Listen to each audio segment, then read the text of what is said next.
continue reading an eyeless love, an eyeless Jack love story, chapter 2. I hope you guys enjoy. Kira's point of view. I woke up to the sound of my mother screaming. I don't know what was going on, but I don't care. She went through my stuff and stole my locket. Tear rolled down my face. I wiped it away. I laid my head back down, trying to ignore her, then looked at the time. It was 6:12. I forgot today was Friday. I got out of bed and grabbed a t-shirt and some jeans from my closet. Because I live in the attic, I have my own balcony bathroom with a shower. Unless I'm hungry, I don't need to leave. I never left my room. I took a shower and got ready for school. I heard an ambulance come and leave my house. Whatever happened, they deserved it, I thought. I grabbed my backpack and walked downstairs to my door, and suddenly it was unlocked. I left the house, walking to school. Time skip. It was lunchtime, and I wasn't hungry. I was sitting at the edge of a table with my friend, Sarah, showing up. "Hey, girl," she said. "Hey, so where's the locket?" "I don't have it." "What do you mean? Didn't Jack give you it to you?" "Yeah." "What's wrong?" "My parents took it." "What? How?" "They went through my stuff and stole it." "Why would they do that?" "Because they're nothing but selfish bastards, and they don't want to accept that someone can love me. I don't want to get left because we're at school." The bell rang, lunch was over. The rest of the day was pretty fast. I walked home and my parents were through my room. So I'm going to go through their stuff. I walked upstairs and stopped at the bedroom door. Maybe there's some drugs I could give to the police, I thought. I opened the door and froze in my tracks. Right across from me on the wall, written in blood, "Next time you will pay with your lives." I ran to my bedroom and closed it. Upstairs to my room, I was walking over to my bed, noticed something on the foot of my bed. It was red, heart-shaped package with a silver ribbon. "Jack?" I whispered. I sat on my bed, grabbing it, undrew the ribbon, and opening inside was my locket. I picked it up and the chain around my neck. Next thing I knew, my mom was wanting it. She'll have to fight me for it. Then I noticed the good smell. It smelled like cologne. I picked up the box and held it to my nose. It was a sugar smell.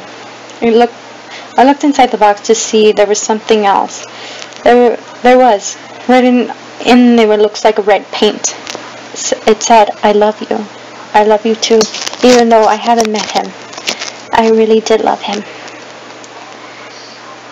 Jack's point of view. Last night, I waited for her parents to go to sleep, and finally they did. I had to wait for them to fall asleep. Damn.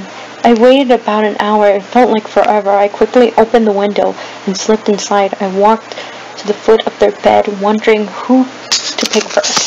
I chose her father because he's the one who hits her the most.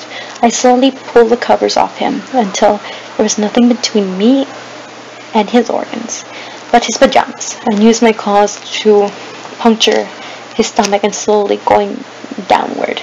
Reaching aside, I grabbed his organs and using my claws to cut it loose, I pulled it out. I walked over to the side of the bed where her mother slept. I did the same to her, but I stole 2 organs because she stole the locket. I walked over to the dresser and opened the jewelry box. I saw her mother put the locket there.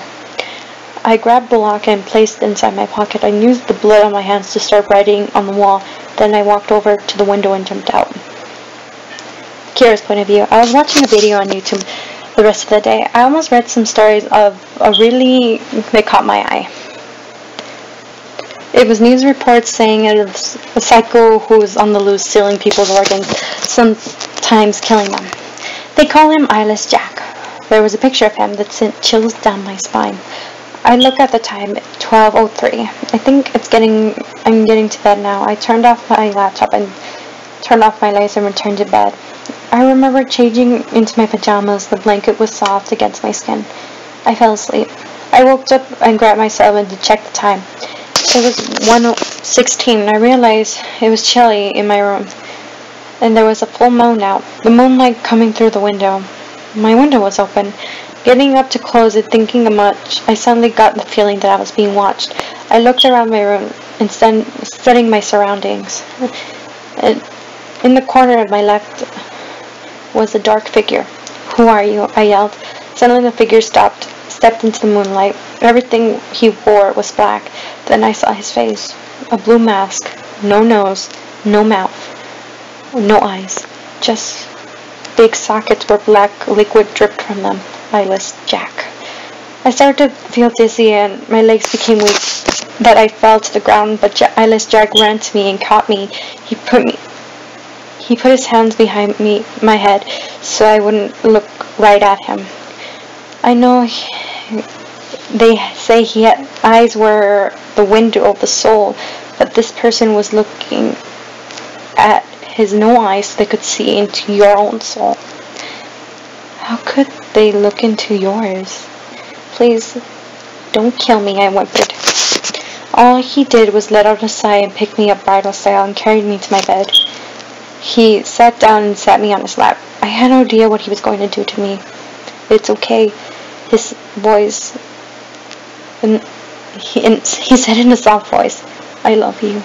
I blushed and my eyes widened, but all started to make sense. Eyeless Jack was in my room holding me, telling me that he loved me. Jack was the name of my secret admirer. Eyeless Jack was my secret admirer. Something else told me it was him.